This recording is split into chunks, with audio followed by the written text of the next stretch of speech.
Hello दोस्तों, नमस्कार। आप सबका स्वागत है आज फिर से एक नए वीडियो में। आज का जो वीडियो है वो बहुत ही खास होने वाला है। जीएसएम के ऊपर है कि जीएसएम हम कैसे नापेंगे और जीएसएम की वजह से लोग जो बर्बाद हो रहे हैं उसका रीजन बताएंगे क्यों लोग बर्बाद हो रहे हैं। क्योंकि जिनको जीएसएम नापना नहीं आता है, जिनको जीएसएम के बारे में पता नहीं है, जीएसएम मतलब ग्रामेज होता है, जिनको वो चीज पता नहीं है वो इस बिजनेस में खास करके बर्बाद हो रहे हैं। वो इस बिजनेस में लॉस उनको बहुत ज्यादा हो रहा है और उनका वही लोग इस बिजनेस में आ करके अपने आप को भी डुबा रहे हैं, अपना धंधा भी डुबा रहे हैं। तो यदि इस बिजनेस को आपको अच्छे से चलाना है तो वीडियो को लास्ट तक देखें और फिर आपको समझ में आ जाएगा कि पेपर को कैसे जीएसएम निकाला जाता है और कौन सा पेपर कितने जीएसएम में आप कैसे घर बैठे पता कर सकते हैं। तो चलिए वीडियो को स्टार्ट करते हैं। आज हम आप सबके लिए लेकर के आए हैं बहुत ही इंफॉर्मेशन भरा वीडियो। ये वीडियो आपको यूट्यूब पर सर्च करने पे भी नहीं मिलेगा और ये वीडियो के लिए लोग परेशान होते हैं। जैसा कि आपने थंबनेल में देखा कि 80, 100, 120 जीएसएम की वजह से लोग क्या है कि परेशान हो रहे हैं। बहुत लोगों का काम भी जो है कि समझ में नहीं आ रहा कि कैसे किया जाए और कैसे नहीं किया जाए, क्योंकि जीएसएम की वजह से लोग ज्यादातर इस काम को लेकर फंस रहे हैं। जीएसएम लोगों को पता नहीं होता है और जब ऑर्डर करते हैं मटेरियल के तो उनको गलत जीएसएम मिल जाता है तो वो नुकसान में हो जाते हैं। उनको समझ में नहीं आता कि अब करें तो क्या करें। तो जीएसएम कैसे निकाला जाए और कैसे आप लोग जीएसएम वजह से बर्बाद होते हैं, ये इस वीडियो के माध्यम से हम आपको बताने वाले हैं। तो चलिए वीडियो को स्टार्ट करते हैं। लेकिन उससे पहले यदि आप मेरे चैनल पर नए हैं तो प्लीज मेरे चैनल को सब्सक्राइब करके बेल आइकन जरूर प्रेस करें ताकि जब भी इस तरह का वीडियो अपलोड करें वो सबसे पहले आप तक पहुंचे। दोस्तों, अभी के टाइम में लोग जो भी पेपर प्लेट बिजनेस कर रहे हैं उनको सबसे बड़ा समस्या हो रहा है जीएसएम को लेके। अभी उनको जीएसएम समझ में नहीं आ रहा कि पेपर प्लेट का जीएसएम क्या होता है। लोग मटेरियल तो लेने चले जाते हैं लेकिन मटेरियल लेने के बाद वो मांगते तो है कि हमें आप 100 जीएसएम दे दीजिए, लेकिन जब रेट की बात आती है तो लोग कहते हैं कि नहीं रेट आपको ये चल रहा है, तो वो लोग कहते हैं नहीं थोड़ा सा रेट कम कर लीजिए, सामने वाला हमें ये दे रहा है। तो रेट कम करने में लोग क्या करते हैं कि रेट तो कम करते हैं लेकिन जीएसएम बढ़ा देते हैं। और जीएसएम बढ़ाने की वजह से क्या समस्या होता है, जैसे कि मान लो आप 100 जीएसएम मांगे और रेट भी आपको कम चाहिए और जीएसएम भी 100 चाहिए और उसमें यदि आपको मिल गया 120 जीएसएम, तो जहां 100 जीएसएम निकलता है अगर 500 पीस, एग्जांपल के तौर पर मैं बता रहा हूं, यदि 100 जीएसएम में कोई आइटम निकल रहा है 500 पीस तो 120 में आपको 450 पीस ही निकलेंगे। तो जो 50 पीस का लॉस होगा उसकी वजह से लोगों को बर्बादी का सामना करना पड़ रहा है, नुकसान का सामना करना पड़ रहा है। और जब वो माल बनाते हैं तो क्वालिटी तो ठीक ठाक निकलता है लेकिन मार्केट में जाने के बाद उनको उसका रेट नहीं मिलता है। क्यों नहीं मिलता है भाई? क्योंकि आपको रेट जो है, आपको पेपर मोटा आ गया तो पीस कम निकल गया तो रेट कहां से मिलेगा। मार्केट में क्या होता है कि उसको क्वालिटी उतना नहीं देखता है लेकिन रेट उनको कम होना चाहिए।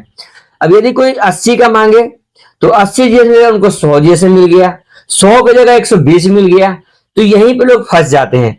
तो बहुत लोग अब कहेंगे कि जीएसएम को हम कैसे चेक करेंगे, क्या जीएसएम है, कितना जीएसएम का पेपर हम ले रहे हैं, तो उसके बारे में हम आपको बताएंगे। वीडियो में बने रहे। पहले ये जानकारी ले कि आपको समस्या कहां कहां होता है, फिर जीएसएम कैसे निकालना है हम ये भी बताएंगे इसी वीडियो के माध्यम से। तो जब हम पेपर लेने जाते हैं तो पेपर मान लो हमें अभी 58 का चल रहा है तो 58 रुपीज पर केजी हम कोई बताया गया कि कोई बताया कि 100 अभी आपको 100 जीएसएम का 58 रुपए केजी मिलेगा।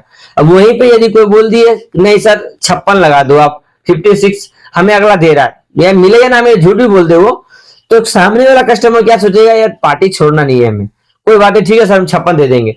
लेकिन 56 में आपको क्या देगा, जहां आप 100 मांग रहे हो ना वहां आपको 120 मिल जाए और आप नए हो, आपको समझ में नहीं आएगा कि 120 है कि 100 है। और वहां पे जब आप माल बनाओगे आपको पीस कम निकलेगा, पीस कम निकलेगा तो फिर आप मार्केट जाओगे और मार्केट जाओगे तो आपका कैलकुलेशन कुछ और रहेगा लेकिन मार्केट का कैलकुलेशन कुछ और रहेगा। तो इसी वजह से कंपेयर नहीं कर पाते लोग कि मेरा माल महंगा क्यों हो रहा है, मार्केट में सस्ता क्यों हो रहा है। और जब तक आपका सस्ता नहीं होगा तब मार्केट में कोई आपको खरीदेगा नहीं, और मार्केट में यदि कोई खरीदता नहीं है तो फिर माल बना के करोगे क्या आप, क्योंकि सबसे बड़ा चीज इस बिजनेस की मार्केटिंग। अगर मार्केटिंग ठीक ठाक आपका रहा तो आप बहुत अच्छा इसमें मुनाफा कर सकते हो, अच्छी कमाई कर सकते हो और एक मशीन से 10 मशीन तक आप लगा सकते हो। लेकिन यदि आपका रेट सही नहीं है तो आपका मार्केट सही नहीं है, और मार्केट सही नहीं है तो आप एक मशीन नहीं चला पाओगे। तो यही में अभी लोग क्या कर रहे हैं, आज मशीन लगा रहे हैं, महीने 2 महीने 4 महीने में उनको मशीन बेचना पड़ रहा है। और उसमें लोग क्या हो रहा है कि लोगों के ऊपर कर्जा ज्यादा चढ़ रहा है, क्योंकि लोग किसी तरह से पैसा इकट्ठा करके मशीन लगाते तो हैं लेकिन वो चला नहीं पाते हैं। तो इसीलिए आज हम बता रहे हैं और ये वीडियो के माध्यम से आप लोगों को हम बता देना चाहते हैं कि 80, 100, 120 जीएसएम की वजह से क्यों लोग बर्बाद हो रहे हैं और क्या इसमें फर्क है। यदि आप 80 जीएसएम का मान लेते हैं उसमें पीस आपको ज्यादा निकलेगा। मान लो यदि किसी 100 जीएसएम में अगर यदि आपको 500 पीस निकल रहा है तो 80 में आपको कम से कम 550 निकलेगा, कि 50 पीस 20 पीस 30 पीस का फर्क होता है। और वहीं पे यदि आप 120 लेते हैं तो आपको उससे 20 पीस घट जाएगा। तो यही सब जीएसएम की वजह से लोग ज्यादा बर्बाद हो रहे हैं। तो जीएसएम पता कैसे करें, उसके लिए आपको क्या करना होगा कि एक छोटा सा जो वेट करने वाला कांटा होता है वो आपको ऑनलाइन परचेस कर लेना है या किसी भी ऑफलाइन दुकान से आपको परचेस कर लेना है।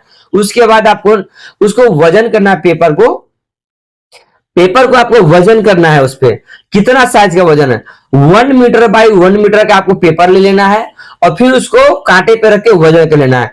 जितना ग्राम पेपर का होगा, यानी 1 मीटर लंबाई 1 मीटर चौड़ाई, 1 मीटर लंबा 1 मीटर चौड़ा, वैसे अगर आप लेते हो उसको आप फोल्ड करके जैसे भी कांटे पे रखते हो, रखने के बाद जो आपका एग्जैक्ट ग्रामेज आता है, अगर 100 ग्राम का आ रहा है तो समझ लो कि 100 जीएसएम है। यदि 80 ग्राम वो आ रहा है तो 80 जीएसएम है। अब बहुत भाई को समस्या ये होगा कि 1 बाई 1 मीटर का पेपर हम लाएंगे कहां से, हम तो रोल लेकर के आते हैं। सही बात है, आप लोग तो रोल लेके आते हो मटेरियल जो कि 4 इंच का, 6 इंच का, 8 इंच, 10 इंच ऐसे होता है। तो इसके लिए भी फॉर्मूला है, आप सेंटीमीटर में पेपर को नाप लो। जैसे कि ये मेरे पास एक पेपर पड़ा हुआ है, ये 10 सेंटीमीटर बाय 10 सेंटीमीटर, 10 सेंटीमीटर ऐसे है, 10 ऐसे है, 10 ऐसे 10 ऐसे, मतलब 10 सेंटीमीटर में इसको लंबाई चौड़ाई है।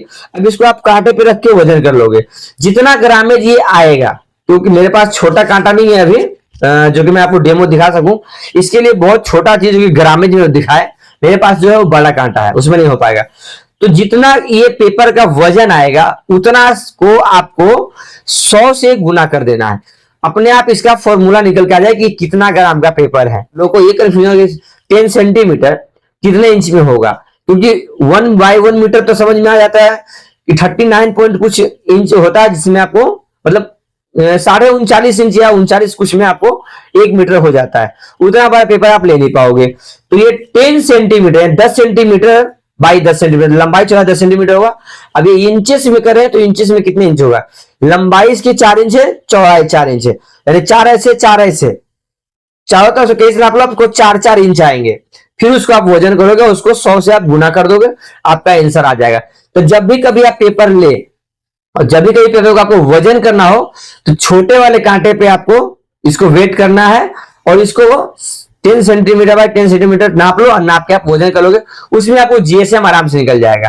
क्योंकि लोगों को जीएसएम में नापना नहीं आता कि कैसे नापा जाए, तो इस वीडियो के माध्यम से मैं आपको जीएसएम में नापना बता दिया और जीएसएम की वजह से लोग जो बर्बादी हो रहे हैं इसका भी लक्षण बता दिया। तो जब भी आप इस बिजनेस को करते हो तो पहले जीएसएम को कंफर्म करें और जीएसएम कंफर्म करने के बाद जो आपको जीएसएम लेना है वो करेक्ट जीएसएम आप इस्तेमाल करें। उसके बाद आप मार्केटिंग करें, आपका रेट भी आपको सेम आएगा और रेट सेम आने के बाद आपको मार्केट में भी उसका रिस्पॉन्स अच्छा मिलेगा। क्योंकि जब तक मार्केट आपका मजबूत नहीं होता है तब तक आप इस बिजनेस में कुछ नहीं कर पाओगे, क्योंकि इसमें है तो बहुत कुछ, नहीं तो कुछ भी नहीं। अच्छे अच्छे लोग इसमें आकर के बर्बाद हो चुके हैं, नहीं तो बहुत कम से कम पैसा लगाकर लोग इसमें आबाद भी हो चुके हैं। तो हर सिक्के के 2 पहलू होते हैं, वैसे ही बिजनेस की 2 सच्चाई है, एक अच्छी है और एक खराब है। यदि आप सही से करते हो तो बहुत सक्सेस होगे, यदि आप सही से नहीं करते हो तो आपका बर्बादी वहीं से स्टार्ट हो जाता है। तो यदि आपको सही से काम करना है तो पहले ट्रेनिंग प्रॉपर लेकर के और इसके बारे में जानकारी ले ले, उसके बाद इस बिजनेस को स्टार्ट करें। क्योंकि बिना जानकारी के यदि आप कोई भी काम करते हो तो आपको लॉस ही होगा और लॉस से बचना है, यदि आपको नुकसान से बचना है तो पहले उस बिजनेस के बारे में जड़ तक जान ले, तह तक जान ले, उसके बाद उस बिजनेस को स्टार्ट करें। तो यदि ये वीडियो से आपको कुछ सीखने को मिला और यदि ये वीडियो आप लोगों को पसंद आया हो तो वीडियो को लाइक करें और यदि आप मेरे चैनल पर पहली बार आए तो उसको सब्सक्राइब करके बेल आइकन जरूर प्रेस करें ताकि जब भी इस तरह का वीडियो अपलोड करें वो सबसे पहले आप तक पहुंचे। तो चलिए मिलते हैं नेक्स्ट वीडियो में, तब तक के लिए धन्यवाद।